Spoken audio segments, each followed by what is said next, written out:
தம்ப்நெயில பார்த்த உடனே உங்க மைண்ட் எல்லாம் எங்க போகும்னு எனக்கு தெரியும். அங்கெல்லாம் போகக்கூடாது, வெளுத்து போடுவேன். லைக் போடு.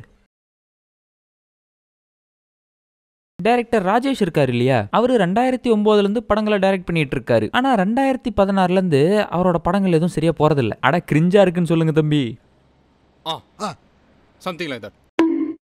நான் நேரடியா விஷயத்த சொல்ல வரல, சுத்தி வளைச்சியா சொல்றேன். சந்தானா ஹீரோ ஆனதுக்கு அப்புறம் அவரோட எந்த படமுமே பெருசா போறதில்ல. இந்த ஃபீலிங் எனக்கு மட்டும் தான் இருக்கா இல்ல உங்களுக்கும் இருக்கா?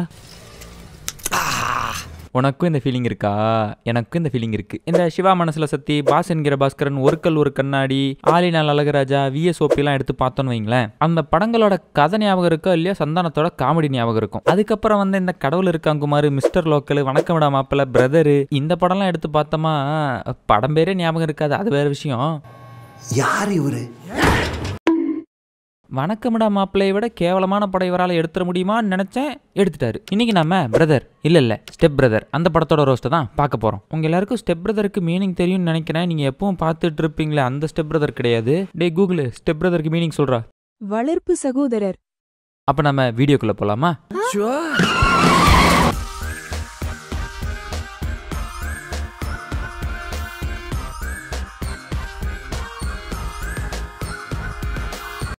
நம்ம ஹீரோ ஜெயம் ரவி, அவர் இந்த படத்துல என்ன வேலை செய்யறாருன்னு தெரியுமா? வழக்கமா ராஜேஷ் படங்களை எடுத்துக்கிட்டமா எல்லா ஹீரோஸும் என்ன வேலை செய்வாங்களோ அதே வேலை தான். டிகிரியை முடிக்காம சும்மா சுத்திட்டு இருக்கிற வேலை. சாயந்தரம் 6 மணி ஆனா போதும், வத்தலக்குண்டுல இருந்து திண்டுக்கலுக்கு 2வது ஆட்டம் படம் பார்க்க போயிடுறான்.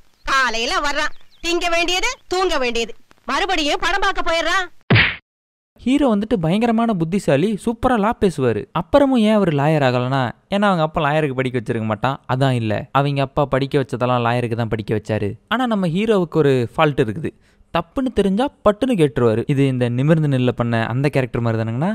வெரி சூப்பர்ண்ணா, வெரி வெரி சூப்பர்ண்ணா. அதெல்லாம் அந்த படத்துலண்ணா. அந்த படத்துல இன்னசென்ட்டா ரூல்ஸ் பேசிட்டு இருந்தது நல்லா இருந்துச்சு. ஆனா இங்க ரூல்ஸே ரகடா பேசினா நல்லா இல்லைன்னு நான் சொல்லலைங்கன்னா அங்க சொன்னாங்க. நம்ம ஹீரோவோட அப்பா ஒரு ரிட்டையர்டு காலேஜ் ப்ரொஃபசர். அவருக்கு வீட்டில் டியூஷன் எடுக்கிற வேலை. இவரும் சும்மா தான் இருக்கிறாரு, ரிட்டையர் ஆயின்னு சொல்லிட்டா சோத்துக்கு என்ன பண்ணுவாங்க, 4 பேர் 4 விதமாக கேட்டுருவாங்கன்னு இந்த வேலை தந்து வச்சிருக்காங்க. ஹோலி ஷிட், கடந்துட்டு போ. அப்புறம் எப்பவும் போல இன்னசென்ட்டா ஒரு தாய். அப்புறம் ஹீரோவுக்கு ஒரு அக்கா. ஊர்ல 4-5 தம்பி வச்சிருக்கிறவங்க எல்லாம் சந்தோஷமா இருக்காங்க. ஒரே ஒரு தம்பியை வச்சுக்கிட்டு நான் படுற அவஸ்தை இருக்கே. ஹீரோவால் ஏன் டிகிரி வாங்க முடியல அப்படிங்கிறதுக்கு ஒரு காரணம். லா மினிஸ்டரோட பையனுக்கு வாத்தியார் எக்ஸாம் எழுதி கொடுக்கறத இவர் வீடியோ எடுத்துட்டாரு. இது தப்புன்னு தட்டி கேட்டதுனால டிகிரி வாங்க முடியல. தப்ப தட்டி கேட்கறதுக்கு டிகிரி வேணும்ன்ற அவசியமே இல்ல. தில்லு இருந்தா போதும். தில்லு சின்ன வயசுல இருந்தே என்கிட்ட நிறைய இருக்கு. அப்பா அம்மா யார் வந்திருக்கான்னு பாருங்க. அடடடே, இவரா? இவர் இந்த படத்துக்கு எப்படி ரிவ்யூ கொடுத்தாரு நான் பார்க்கலையே. நான் ஜட்ஜ் ஆயிட்டேன். சூப்பரா. எந்த சேனல்ல, எந்த ஷோல? டேய், நான் ஜட்ஜ் ஆயிட்டேன்டா.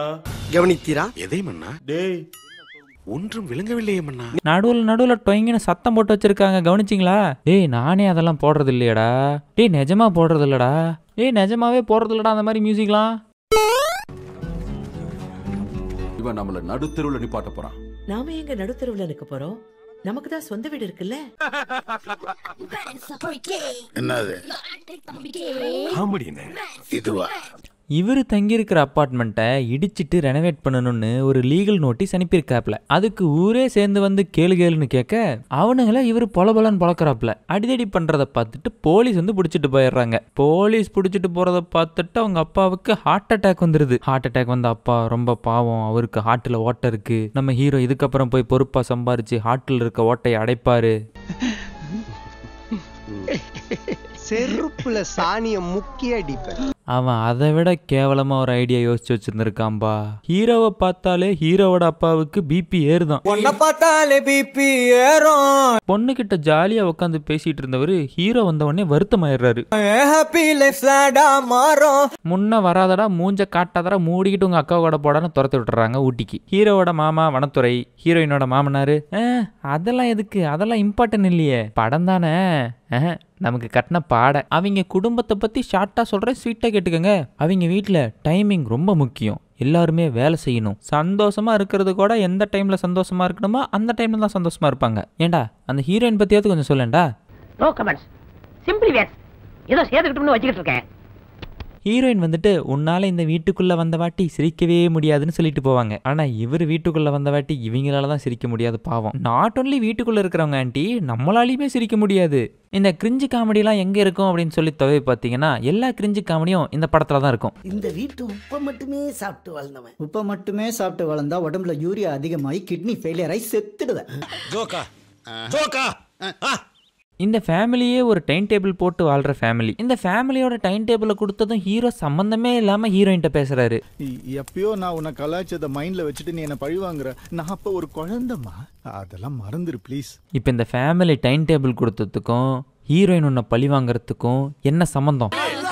அதுக்கு ஹீரோயினும் உங்க அக்கா கல்யாணத்தில் நடந்ததை ரீவைண்ட் பண்ணிப்பாரு அப்படின்னு சொல்லிட்டு போறாங்க. நான் கூட ஏதோ பெருசா கலாச்சிருப்பாருன்னு நினைச்சேன். அட்லீஸ்ட் வாரிசு படத்துல வர மாதிரியாவது ஃபிளாஷ்பேக் விட்டுருப்பாங்கன்னு நினைச்சேன். கொஞ்சம் ரீவைண்ட் பண்ணி பாரு. ஒரு நிமிஷம் ரீவைண்ட் பண்ணு. நான் அப்ப ஒரு குழந்தைமா.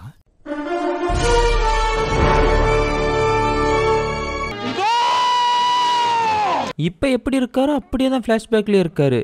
அப்புறம் எப்படி அவர் குழந்தை? எனக்கு ஒண்ணுமே புரியல. சரிப்பா, அவர் சொன்னார்ல கலாச்சது அதனால பழி வாங்குறேன்னு. அப்படி என்ன கலாச்சிருக்காருன்னு பாப்போமா?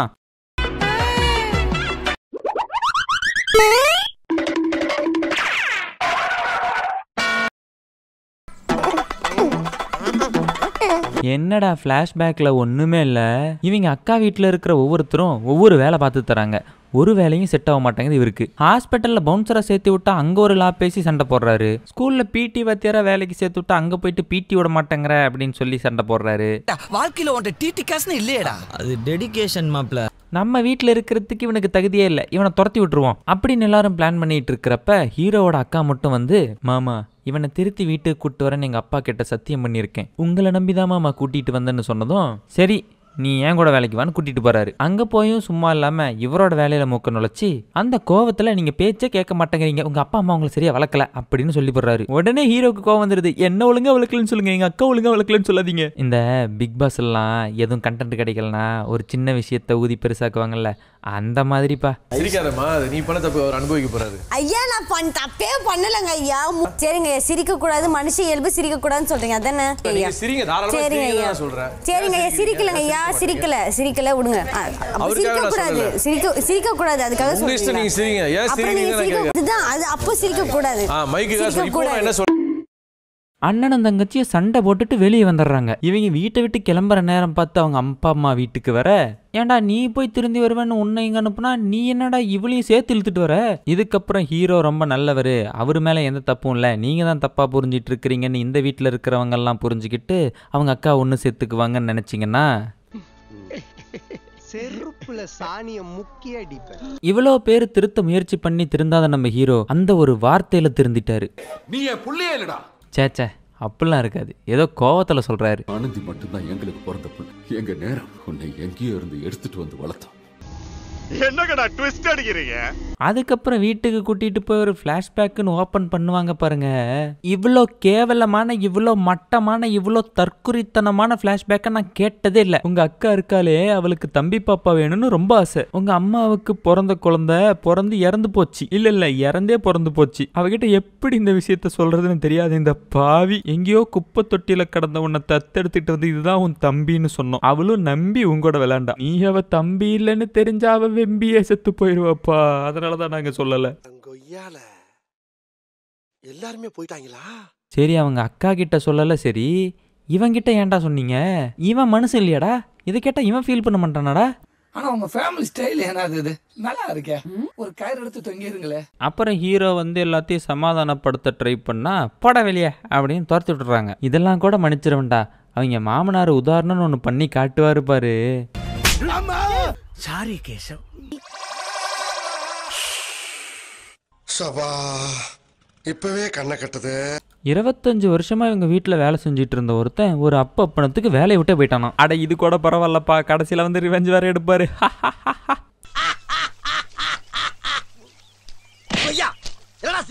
என்ன சிரிப்பு? நம்ம ஹீரோ அவங்க அக்காவையும் மாமாவையும் சேர்த்து வைக்கிறதுக்காக ஒரு வேலை பார்ப்பாரு. ஸ்கூல்ல அவங்களோட குழந்தைங்களை டிராமா போட வைப்பாரு. Only one drama is enough for batch up the family. என்ன அந்த டிராமாவாவது கொஞ்சம் கிரிஞ்சு இல்லாம இருந்திருக்கலாம். அப்பாடா எப்படியோ சேர்த்து வச்சுட்டாரு, வீட்டுக்கு கூட்டு போயிட்டாங்க. பிரச்சனை ஓவர்னு நினைச்சமா. ஏண்டா என்ன சாரி கேட்க சொன்னாடா, இவெல்லாம் என்னால சேர்த்துக்க முடியாது வீட்டுல, இல்ல நீ வெளியே போ. ஒரு விக்கெட் அவுட். அடுத்த விக்கெட் நான் கார்த்தி மாமாவை தான் கல்யாணம் பண்ணிக்குவேன், போ வெளியே போ. நெக்ஸ்ட் விக்கெட் அதுவா வந்து நிக்குது. What happen to you? எனக்கு எந்த காரணமும் கிடைக்கல, யாரும் இல்லை, நானே சண்டை போட்டு வந்துட்டேன். ஐயோ ரோஸ்ட் பண்றதுக்கே போர் அடிக்கிற படமா இருக்குதே, நான் என்ன பண்ணுவேன்? அதுக்கப்புறம் இவங்க மாமனாரை யாரோ கடத்திக்கிட்டு போய் ஹீரோ அங்க போய் சண்டையை போட்டு காப்பாத்திக்கிட்டு வராப்ல. அதுக்கப்புறம் மனசு மாதிரி அவரே வந்து உங்க பிள்ளைங்களை ரொம்ப நல்லா வளர்த்திருக்கீங்கன்ட்டு போறாரு. அப்புறம் ஹீரோவுக்கும் ஹீரோயினுக்கும் கல்யாணம். அந்த இடத்துல வீட்டு விக்னேஷ் வராப்ல. மரியாதையா வெளில போடு. உங்களுக்கும் அவருக்கும் அப்படி என்னதான் அங்கிள் பிரச்சனை? என்ன கடத்தினதே அவன் தான்ப்பா. முடியல நான் உன்னை தூக்குவேன்ற ட்விஸ்ட் எதிர்பார்த்திருக்க மாட்டேன். ஐயோ இந்த படத்தை நான் கடைசி வரைக்கும் பார்த்து முடிப்பேன்னு எதிர்பார்க்கலடா, இதை வேற எதிர்பார்க்கணுமா? ஊர்ல 4-5 தம்பி வச்சிருக்கிறவங்க எல்லாம் சந்தோஷமா இருக்காங்க. ஒரே ஒரு தம்பியை வச்சுக்கிட்டு நான் படுற அவஸ்தை இருக்கே, ஐயோ முடியல. ஊர்ல 10-15 படம் பார்க்கறவன்லாம் சந்தோஷமா இருக்கிறான். இந்த ஒரே ஒரு படத்தை பார்த்துட்டு நாம் படுற அவஸ்தை இருக்கு. ஐயோ. சில படங்கள்ல ப்ளூபர்ஸ்லாம் பார்க்கறதுக்கு ரொம்ப நல்லா இருக்கும். ஆனா இந்த படத்துல ப்ளூபர்ஸை கூட பார்க்கறதுக்கு எரிச்சலா தான் இருக்குது. ப்ளூபர்ஸ்ல முக்காவாசி இல்ல 90% பிரியங்கா மோகன் தான். What to you mean? அவங்களுக்கு நடிக்க தெரியலன்னு சொல்றானுங்களா? என்ன யோசிக்கிற? இல்லை இது ஒரு கதைன்னு நம்பி எப்படி அந்த ப்ரொடியூசர் காசு போட்டாருன்னு யோசிக்கிறேன். இந்த படத்தில் நல்ல விஷயம் ஏதாவது இருந்தால் சொல்லலாம், சொல்கிறதுக்கு ஒன்றும் இல்லை. All cringe scenes, waste movie.